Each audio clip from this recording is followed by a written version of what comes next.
Pajashig, welcome to Indigital Insights. Monique Manatch, Indigenous, Kitikanik, Anishinaabeg, and Ojibwa. My name is Monique Manatch, and I'm a member of the Algonquins of Barrier Lake. And I'm so happy today to be able to speak with Lou-ann Neel. Lou-ann is a member of the Kwakwakiwak First Nation and living in Victoria. And the That's the land of the Lekwungen. land of the Lekwungen. Yes. So it's beautiful, Victoria. I was there about 2 years ago. I might be coming back this fall, so I might be, hi Yes. for a few days. In-person coffee time is a must.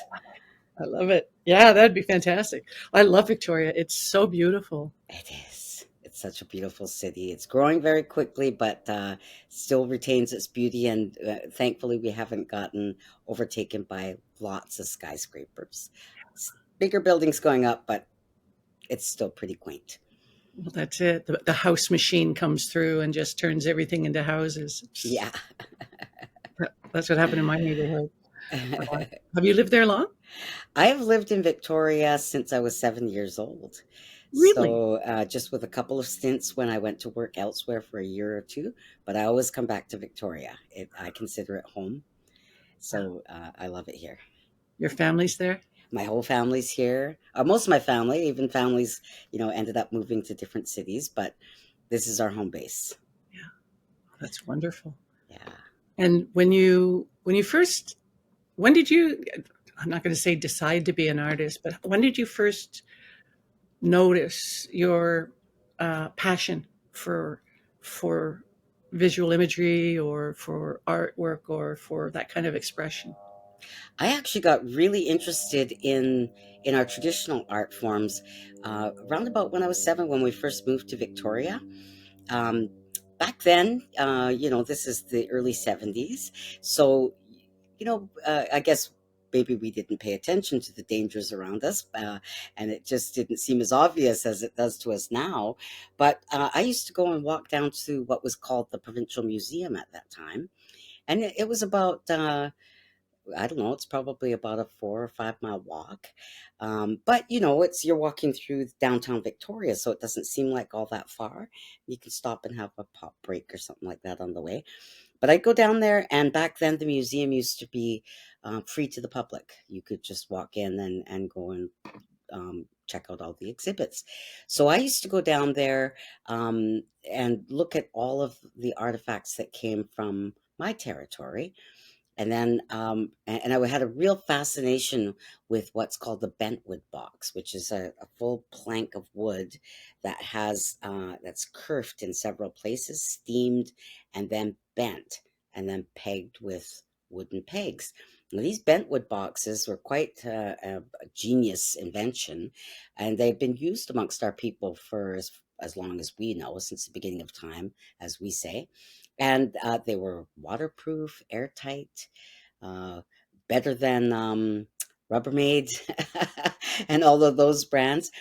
And but what fascinated me, aside from the construction of these boxes, were the designs that were either painted or carved, or painted and carved, because they were so symmetrical. And it always made me wonder, how do you achieve that kind of symmetry? I didn't know that word symmetry when I was 8 years old, but I just knew it was even.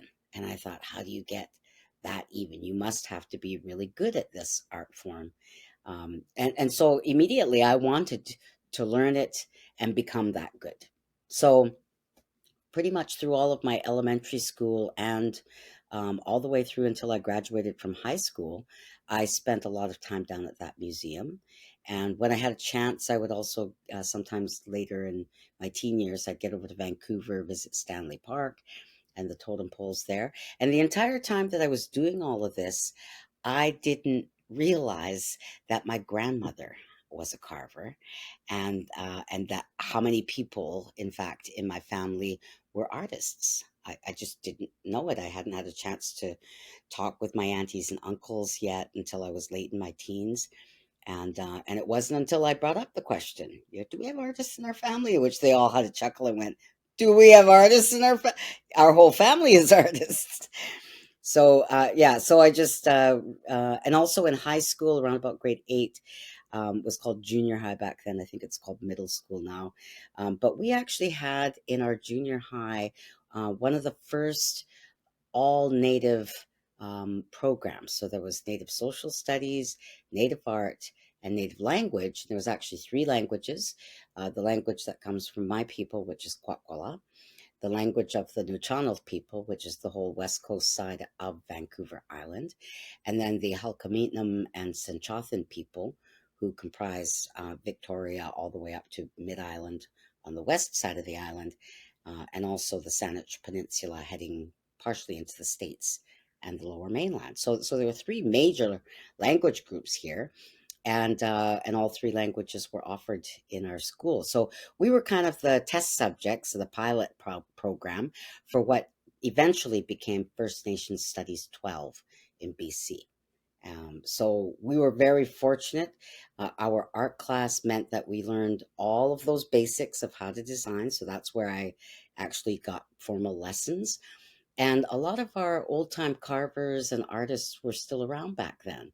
This was in the mid 70s. And they lived nearby. So they would, and even if they didn't live nearby, they would make their way to our school and they'd just come hang out with us in art class and show us what they knew and give us some guidance on whatever we were working on. So we were very very fortunate, and we had I think about a 3-year cohort before the program ended, and then they revamped it to become this new curriculum.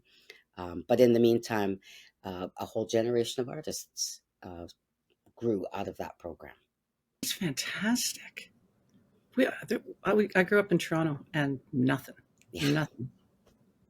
Lots of Never. places don't have a whole lot of anything. And we were, again, very fortunate because our school, which was called S.J. Willis Junior Secondary, we were still the only school in Victoria or in the island or on the island and anywhere in BC and anywhere in Canada for that matter.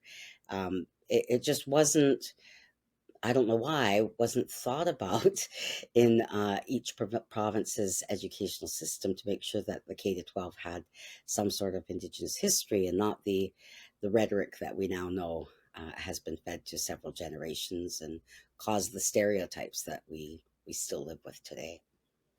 I remember the textbook. We used it for a few years of history. It was called "They Went Exploring."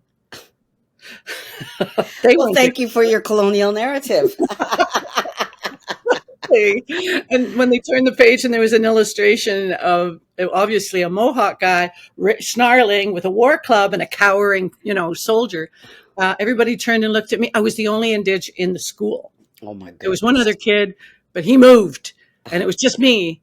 And my brothers had already passed on, and everyone turned and looked at me. And the only thing I could think of to say is, but I'm Algonquin. Why are you looking at me like What that? are you looking at me for? I didn't do anything. It's you We guys. just chop, and I'm Quaggies, we just chop your head right off. We don't scalp, we chop your head right off. Yeah. I heard was it Charlie Rich? There was a comedian. He says, they're always showing this Indians whooping down, Oh, the coming over on horse, whooping away and being, coming at you. He says, we didn't do that. We snuck up on you. yeah. I know who you're talking about. Yes, his name Yeah. will pop up to me soon. Yeah. Was he the same? I don't know. Yeah. Charlie, yes, Yeah. I remember. He was actually on Johnny Carson when he started out. It was amazing. Fantastic. Yeah, I love seeing that clip because it's like, that I don't know of others. That's not a history lesson that I've delved into, but for comedians now, all our First Nations comedians, I think he was one of the people that really sparked it, and said, yes, this is possible, and just made such light of some of those stereotypes that Excellent. even a non-native audience couldn't help but giggle a little bit. Yeah. Yeah. It's like, that does sound silly, doesn't it? Yes, it does. Hello. So yeah, we learned how to do all of our basic designs. The what people now call Northwest Coast style art, which I cannot stand that phrase because it's one of those homogenized pan Indigenous, even the term Indigenous. And it's this effort of non native people to brush us all with one color and just group us under one umbrella. But many of the shapes that are used in our style of art, which there's a couple examples behind me, um, I was so we learned all the basics of this design, and then what we got to learn and experiment with was whatever we wanted to create. Just it was for fun, it was to learn, and hopefully to create the next generation of artists, which it did in fact do. And some people, like there were other kids that were in the class that were from different countries. Our school was in the one neighborhood where there was lots of new Canadians, we called them at that time, plus us First Nations folks. So we were sort of the disadvantaged, as white people used to call us. We considered ourselves rich um, because we had such big family around us all the time. So I never understood, and in fact, I got to tell you, I was just saying this to someone the other day. I think in grade 3 or 4, when we first got to Victoria, there was this little blonde white girl who was calling me a dirty Indian, and I was so offended because I'd heard about these Indians and what horrible, nasty, violent people they were, and all I knew was that I was Kwagilth. I knew I was Kwagilth. I was raised Kwagilth and taught to say Kwagilth, and um, I just said, "Oh my God, who are these Indians, and how am I going to recognize them?" And she goes, "You stupid idiot, you're an Indian." I went, "Oh, you're talking about us Kwaggle people." Um, we had a little disagreement about all of that, which I promptly threw in a headlock and dot, dot, dot, taught, learned her up some, as I used to say. Um, but it was so interesting that when you're brought up with a strong family and you have a clear idea of who you are, where you come from. I was born in Alert Bay and I was there till age 6. So for me, I saw totem poles all over the place. I saw our big house, our original big house, which this is a picture of. Um, and I hadn't been in the big house for lots of ceremonies. I was pretty young, and there weren't lots of ceremonies going on. But every now and then there'd be a tourist ship come through, a cruise ship would come through, and some of the families would get together and show them some of our dances, which they call cultural sharing, not performances. So all of that was happening around me, and my mom's fluent in the language, so I've always had this awareness, even though it wasn't, in front of mind, um, of who I am and where I'm from and what my language is and what my culture is all about. So it really threw me off when this little white girl called me an Indian. And then I realized, oh, she's talking about all of us. Like I know that I'm Kwagilth. I know so and so over here is from a Hausit, and that person's from the Musqueam, and so I knew all the different people and their tribes. That's what you do when you're First Nations. You get where you're from, who's your mom, what tribe do you come from. So we do that, and it's a big part of our not only our relationship building as individuals, but also as communities. So yeah. After that, though, I wanted that much more. I just thought if you're mistaking me for this stereotypical Indian with all these horrible qualities or lack of quality, then I want to distance myself from that stereotype as much as I can.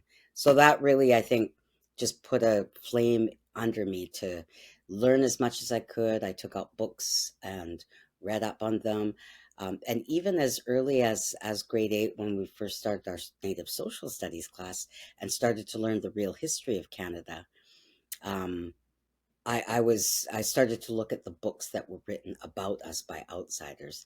I started to see those books quite differently, and would save up money from babysitting and go out and buy these books. And then I thought, I own it, so I get to put my red pen all over it and go, "What are you talking about, dude?" And so I wrote all over my books and I tore pages out and put big X's through them and just thought, Did you people even do your homework? Little bit of a firecracker from early on. Well informed, I'd say. Well informed firecracker. Yeah. I had an opinion very early on. Yeah. Well, considering your reading material, I can understand that. Yeah. Yeah, but I put them up on the wall so that I could look at them and go, how would I present a counter argument? How would I present the opposite side of what these people are saying about us? Because I know that's not true. That's not what my aunties or my uncles told me. So, or people in our community who were very knowledgeable in our culture. The Hunt family always springs to mind first because they were carving down at the provincial museum. There was a carving program there, and I'd get a chance to ask lots of questions of them. And then when we got together for community gatherings, by the time I was a teenager, we had started a not-for-profit society, and it was a arts, culture, and sport and recreation. So we made really clear that we were balancing our mandate by not just doing sports, which was really important to our community at that time, um, but that if we went on trips to other communities, that we made sure that we included a cultural component to our sport trip. So if we were going to a soccer tournament on the mainland, if there was an opportunity to do cultural sharing with the tribes from that area, we would do that. And so I actually got right into, did not want to, but sometimes it just gets handed to you. I think when I was about maybe 16 years old, I started learning how to do the administrative work for our nonprofit because nobody else wanted to do it. It's paperwork, it's paperwork, it doesn't make sense to us. So I read the act, the act that covers nonprofit societies. I read all the bylaws. Very difficult reading at 16 years old. Going, why did they write it? Why is it so complex? But I thought if I read it, I get out my trusty red pen again and go, is there a plain English way of saying this? Yeah, why can't we just say it in plain English? So so I've been working with nonprofits and volunteering with nonprofits since age of 16. That's And now I'm spending lots of time with some nonprofits and collectives and groups throughout our different communities to find ways that we can take the idea of the nonprofit model. I get that things are there and stated and in place to protect the integrity of the organization and its members. So with that in mind, is how can we take the way we organize ourselves in our traditional ways, mhm, and not just my auntie used to always call it, don't make it an organization with a feather in it. Don't just use a bunch of indigenous words or First Nations words when you're still following through with very colonial concepts and ways of doing things. mhm, What we need is to really understand our own way and find a way that we can make that work in the present. So it's not about selling out our principles or our visions or our ideas to colonialism. It's saying, we get that you have to be organized. Whether you're a nonprofit or in a community, um, you have to be organized. Who makes the decisions? How do they make their decisions? What do they base their decisions on? How are they accountable? And then what sorts of programs and services do you deliver? So even things like Robert's Rules of Order, just refuse to use it. It's not required, but people for the longest time through the 70s, 80s, and 90s, in our communities especially, started to use that as a weapon against one another, which you hear point of order and question, and I call it whatever the Roberts Rules stuff does. I never did understand it, and I just thought, but it's meant to be a method.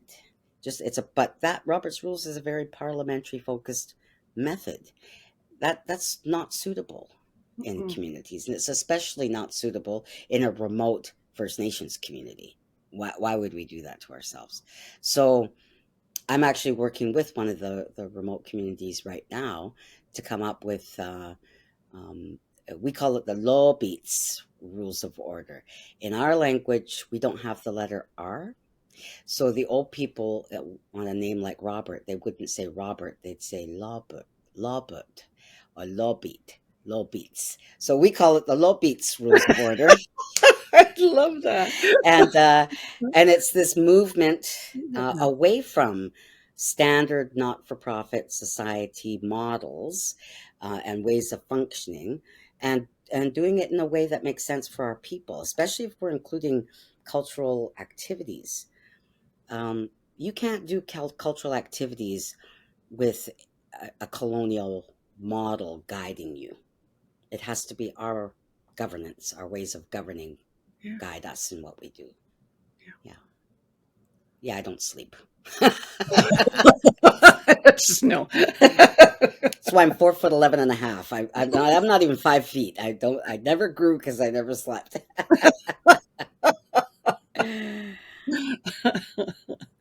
Yeah, I just shrank. So it's been really interesting for me now to look back and go, wow, I just turned 62 the other day, and Fantastic. to Happy realize birthday. that, thank you. So, I think, that's almost 50 years Yeah. of, since I was 16. So what, 44, 45 years of being involved in this. And, when you get to this age, you get your hindsight and you go, well, that all went by really fast.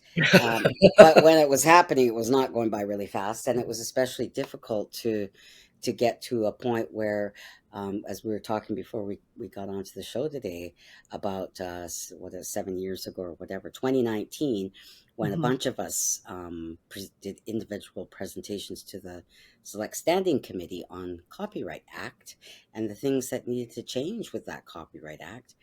All that time went by, and I was so nervous, and I really wanted to, you know, share a really strong presentation.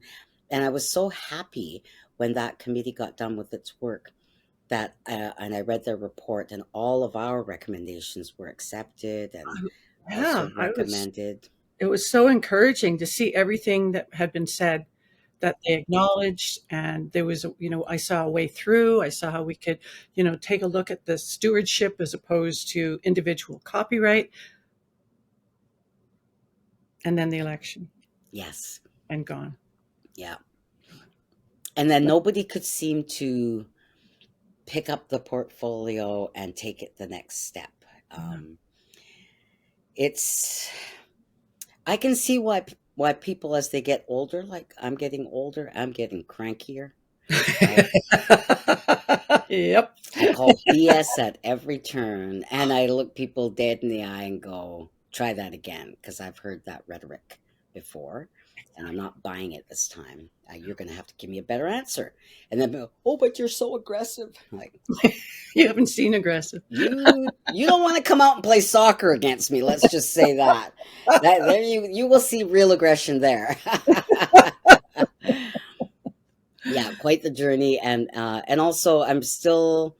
I used to believe, back when we did that work. I think probably in the early '90s, I started talking with colleagues and other First Nations colleagues, and we all worked for the provincial government at the time, and I ended up with a background in policy, and organizational development, because I thought I was going to stay in government till my retirement, back when that used to be the story we all got told. Oh, get yourself a government job and you'll be set till your pension. Never happened. If you can tolerate the racism long enough, then you'll get there. I could not tolerate it. So I've been in and out of government off and on over the 42 years of my career. But I still go back because a part of me, as much as I've lost faith in politics and the political systems and just the way things just keep going, um, the times that I have been able to work within government and work in good, healthy, forward-thinking departments, some of the programs and initiatives that I got to create and launch and run for a little while made a difference. Um, I did some, I think, really good stuff with youth, business development for Aboriginal women, and then just all kinds of supports for artists. So I still it's not that I believe in it. I'm still willing to participate in the slice that can be successful and make it as successful as that's all I can do. If there's one thing I've learned is it's not going to change quickly if it changes ever. Um, but that's I think the bigger, if you zoom out and get a bird's eye view, that's the bigger problem is always trying to work within that colonial structure. Um, and I think our communities, because we've over time since contact and since things like the Indian Act came to be, we've been sort of shoehorned into this make believe world of dependency and disempowerment. And yet we're still here and we're more powerful than ever, but we still are attached at the hip to this dependency model. And so I think that's, as I get into my last 10 years of day job work, then I'll become a consultant. um, I really like having the dialogue around, well, what can we do?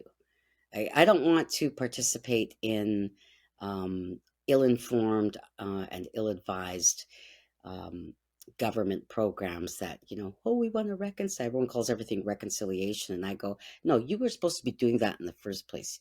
You don't get to call it reconciliation. I want to hear you say your truth. What was the true thing that you did that needs to be reconciled? And then what are you going to do to reconcile it?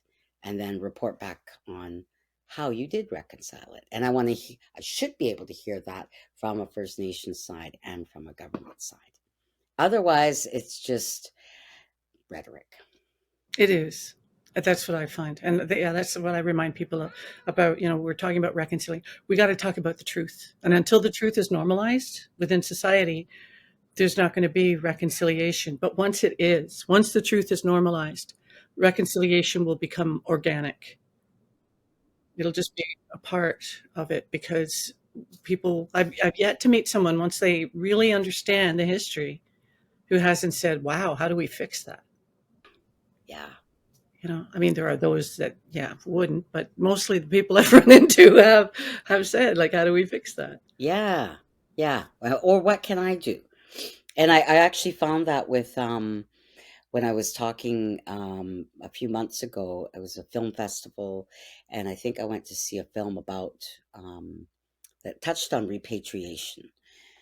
And it's always these fancy words that you know I'll be a little cynical and say fancy words that give governments an excuse to promote white people in their hierarchy and spend more money on themselves than on the actual solution. um, I have reasons um, to question all of that because the what's being said and what the results are two different things. But so I said a few words about reconciliation and how it was for me to work as an artist and as an arts and culture manager, working in a museum. And my role at the time was repatriation specialist. And so I do go and do talks about that and what I think are bits and pieces of solutions that are manageable, not easy, manageable for native and non-native sides alike. But after the talk, I'm walking out through the theater, and I had one after the other people of a retirement age were in the audience, and every one of them stopped and asked me, "What can I do? What can I do?" And I used to get really impatient with that because, I think understandably so, I've gotten a little cynical about what can I do, and then I tell you what to do, and then you don't do it. Like, don't ask me if you're not going to do it. So again, getting grumpy. Um, but in that moment, the first woman who stopped me and asked, I said, "You know what you could do? You could write your MLA and your federal MP as strongly written a letter as possible with plenty of follow-up letters." I said, "I do it. I write my MLA, I write my MP. I learned that or when I was early in college, that was a system that, keep those wheels of government moving by writing."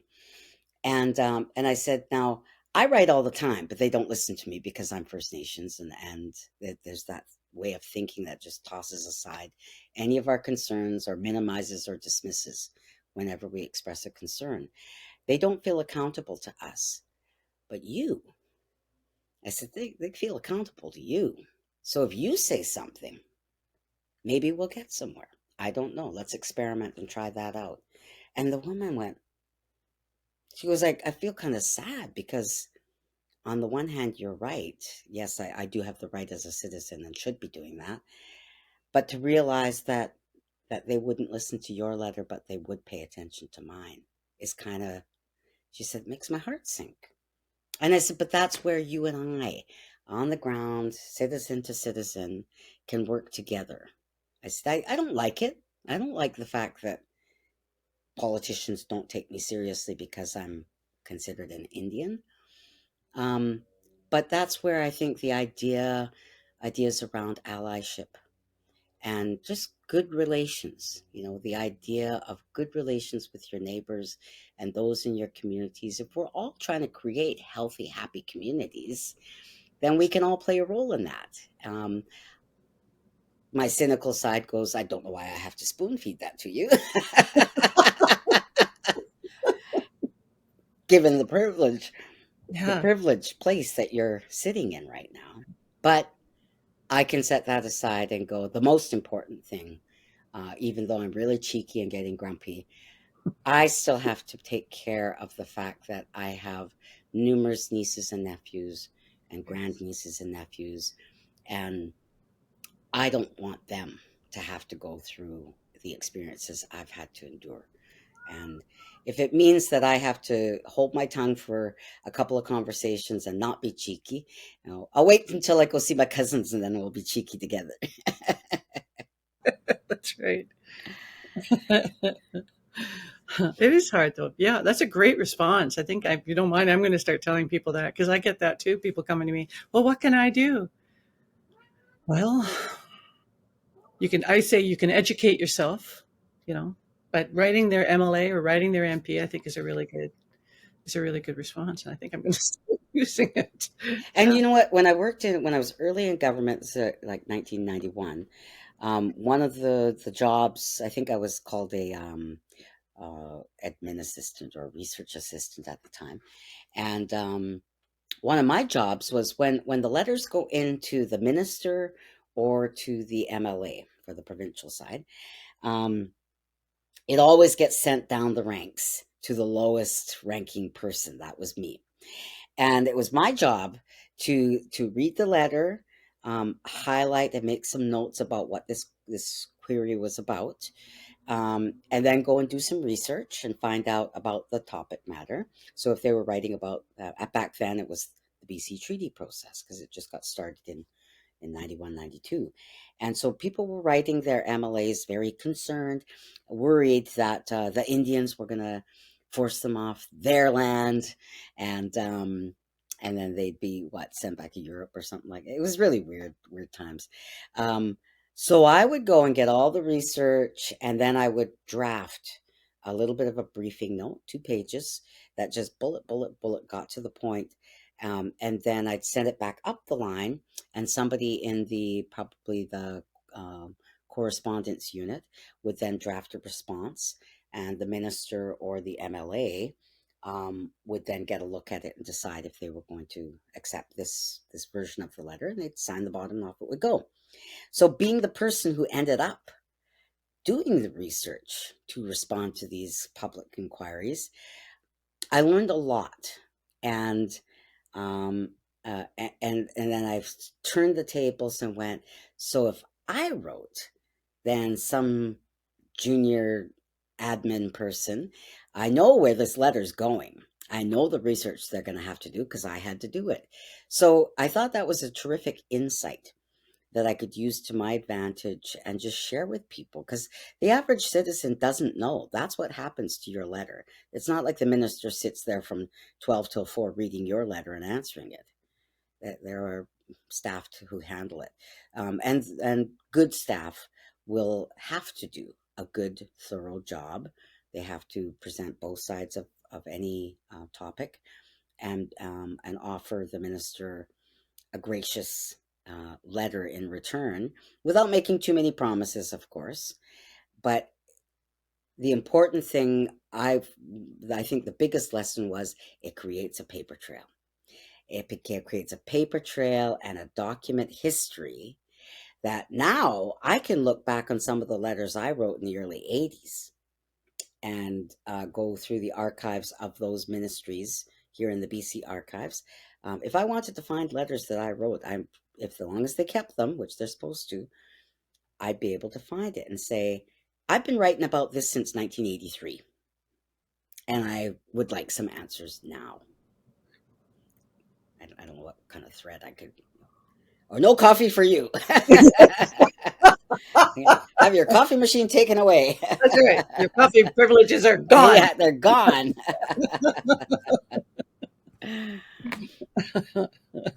Yeah. Well, because then at least, there's a paper trail, and if enough people do it, then it becomes, well, this is an issue, like Yes. it becomes, look, we've got more letters and more letters and more letters about this. That economies of scale, have that impact, keep saying the same thing. And if there's one thing, it was a joke when I first heard it, but now I believe it with everything I've got, is someone had said to me, politicians have two things on their mind: getting reelected and getting reelected. And it's true. It's true. And that's the nature of that beast. But that's I think, part of the whole colonial process and structure, and the hangover that we're dealing with, of systems that were set up in the 1800s are definitely not efficient anymore. No, Not that they ever were, but no. Well, they're they were meant to, again, work for the upper class white males. yes, The rest of us couldn't vote. It was in '68 before Indigenous women could vote in Quebec. yes. Before And that, all the different time, and it was post-war when those discussions started, but it still took another, I think it was 10 years before any Indian person could vote. yeah, in my lifetime, I think I was 7. I was looking at that the other day, in fact, and I thought, yeah, I think that I might have been the provincial, because I think we got the federal vote first and then the provincial vote. And I was born during the time when we still didn't have a right to vote. That really, when you get those moments where you can create that one little bullet phrase that you go, wow, that's pretty, and that's pretty telling. And it's also something, now that I'm starting to mentor and teach the next generation, being able to say, in my lifetime, this has been the case. And in my lifetime, not only there was affirmative action, then there was employment equity, and now we've got DEI, and now people are coming up with all kinds of versions of DEI. And in my entire life, I've always been the ticky box, the Yes. native hire, the How many female hire. internship I've had, mentorships I've had, jobs I've gotten because I'm Indigenous. Yeah. Yeah. Because, oh, look, we have funding for you. And then after the funding runs out, well, sorry, we can't keep you on. Yeah. Thanks for coming. It's nothing we can And do about it. the same thing about residential school. The reason my family was raised in Toronto is because if we had lived on the res, I would have gone to residential school. Right. And I remember asking I loved going up there. We spent our summers up there, and it was it was in the bush, like we're in a park, La Vérendrye Park. Mm. And it was remote, but it wasn't like, it was an hour and a half from Maniwaki kind of thing, from the KZ Reserve. So it was up in the bush, but it was, picking blueberries and catching minnows and going fishing. And my cousins were all up there. And, my cousins all ended up going to residential school. My grandmother used to teach in the summer, and I could never understand why. And I remember sneaking into the classroom to see what, she had this little cabin, that one room, that she taught in. But she was speaking to them in Algonquin. Teaching them math and whatever, because they weren't getting that right at the residential school. So she was teaching them so that when they went back, they had a little more, understanding. Right. Because, and most of them went to what they called Amos. There was a school called St. Mark de Figuerie, and I would have gone. And I remember saying, "Why can't we live here?" My dad says, "No, you'd have to go away to school." And I Mm. thought he meant like a bus ride to Maniwaki. I Right. didn't know, because in my Right. class took the bus. And I said, "Well, that would be okay." And he said, "No, no, not those schools, Mm-hmm. those schools." So, yeah, and I was in my late 20s or early 30s when it hit me one day, Mm. just out of the blue. It was like, oh my God, because my aunts went, cousins went, you know, Yeah. and all of a sudden I realized. And so that's in my lifetime, Yeah. Yeah. you know. I don't know how many times when all of the well, I guess it was when the TRC started, and prior Mhm, to that, but what led up to the mhm, creation of the commission, mhm, all of the discussions around residential schools, mhm. and I had coworkers who sometimes they well, because nobody was holding them accountable in the workplace for being racist, they would make little, oh, what are the Indians complaining about now kinds of statements, and they'd make sure it was within earshot of Of me. course. And so when we started, probably the fifth round of cultural awareness, that none of them wanted, I got up and I finally just lost my patience, and I said, I went to residential school. That's how recent it was. I went to residential Right? school, Oh my God. and but you got to understand that that by the 70s, late 60s, early 70s, and depended on locations and proximity to cities and whatnot, there was lots of variables, but the traditional Indian residential school or industrial school got rebranded as a boarding school. Like, they actually called it boarding school. So when I went, they were saying it was just a boarding school, and that, of course, white people would see that as equivalent to an English boarding school. Mhm. We got treated bad too. And say, yeah, but you were coming from a place of privilege. Your parents paid to send you there. You got fed properly, and You weren't things. experimented on. Yeah, you weren't experimented on, and you weren't assumed to be stupid right off the top.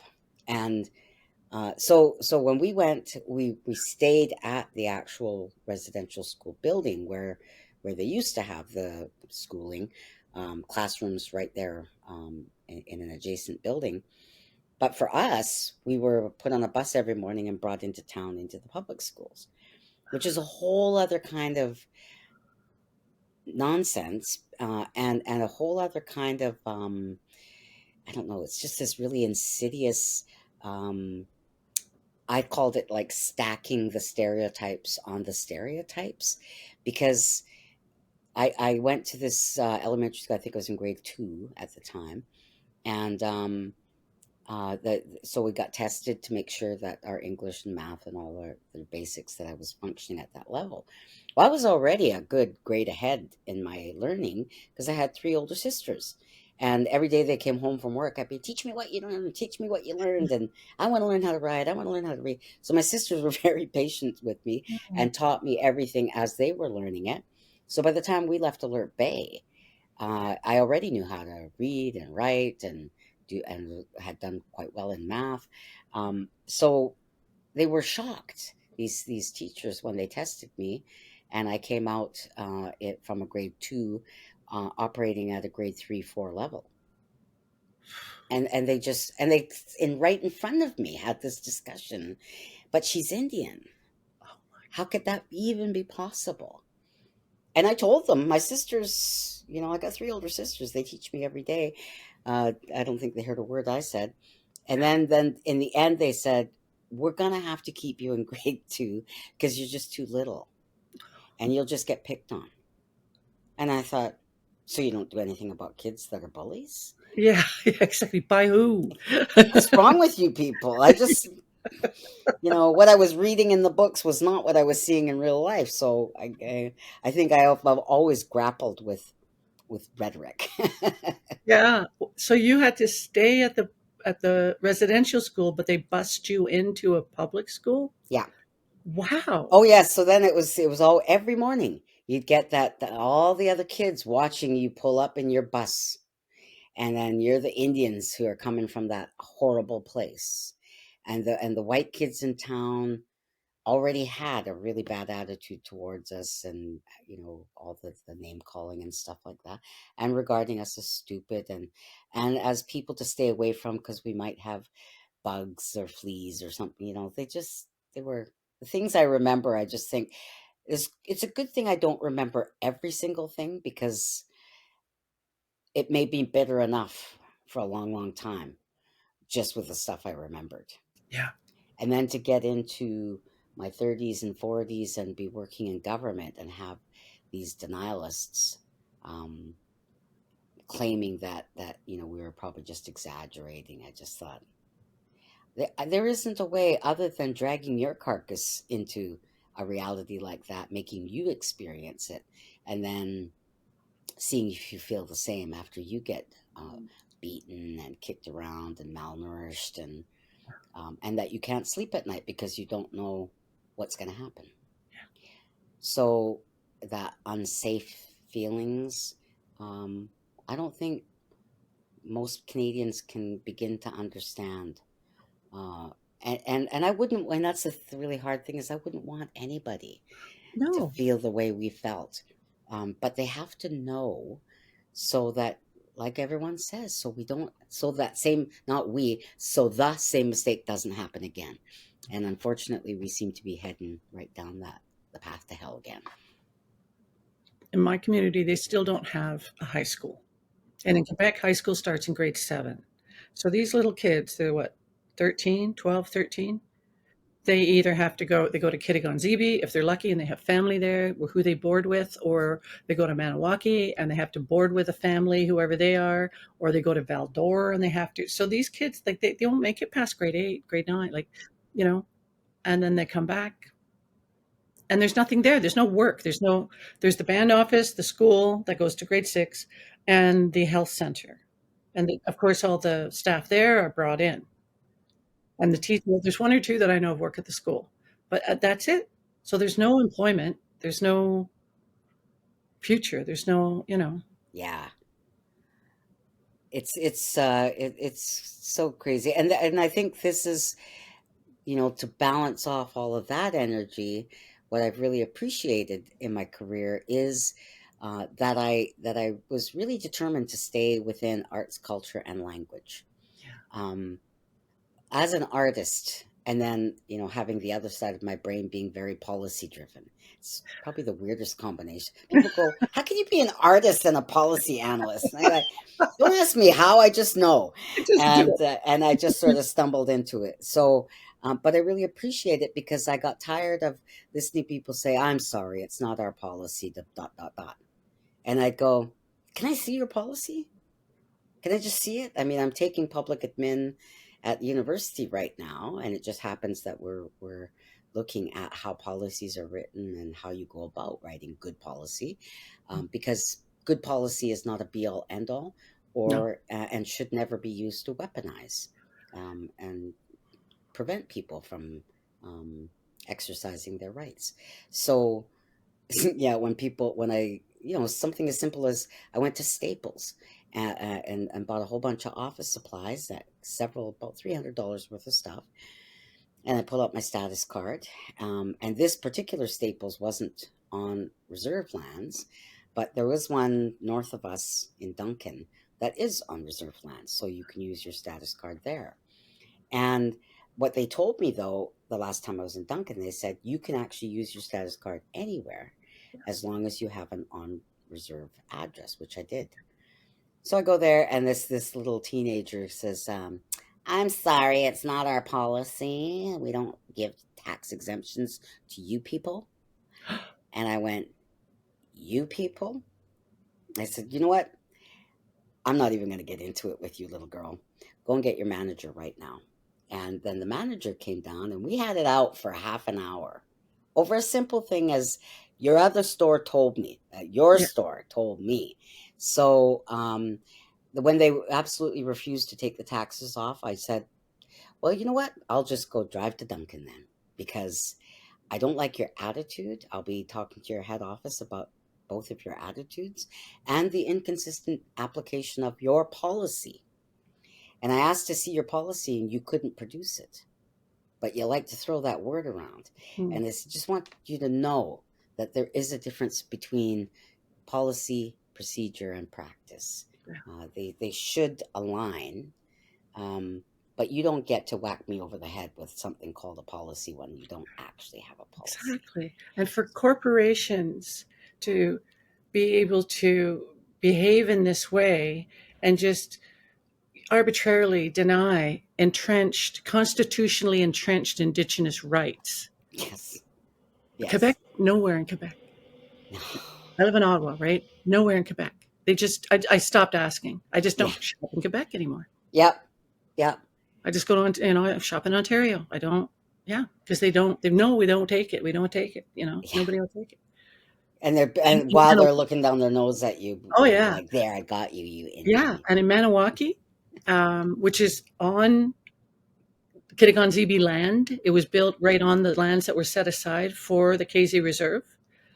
They say, well, you have to, we will deliver it to the reserve, and there's, a $4 or whatever fee. And usually the fee is like, depending on what you're buying, is actually more than what you would pay for in the taxes. So it's just, And there, for all our audience that's listening, that's what you call a systemic barrier. Yeah. It's deliberately done to just not, to make sure we don't get any whiff of advantage. No, exactly. Or just fair rights, just fair application of rights. Yep, exactly. Yep. Yeah, that's true. Yeah. It'll be out for a while longer still. We will continue in part 2.